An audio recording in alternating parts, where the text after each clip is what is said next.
গুরুর স্মরণ মরণের জন্য বিশেষভাবে নির্দিষ্ট করেছে। অর্থাৎ শাস্ত্রে একটা নির্দিষ্ট দিনের কথা বলা আছে, যে দিনটায় আমরা গুরুকে বিশেষভাবে স্মরণ মরণ করব, সেই দিনটাই হচ্ছে আজকে। সেই পবিত্র দিনটা হলো কবে?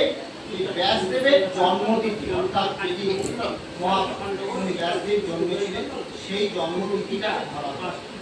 এটা কবে?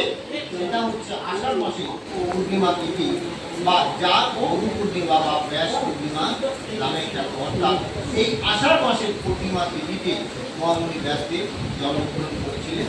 এবং কেন তাকে গুরু হিসাবে মানা হয় ব্যাসদেবকে আদি গুরুরূপে মানা হয় তার কারণ তিনি আমাদের যে বেদ, যেটা খুব সাধারণ মানুষের অবুদ্ধ মানে বোঝাই যায়, সেই বেদকে আমরা জানি চারটে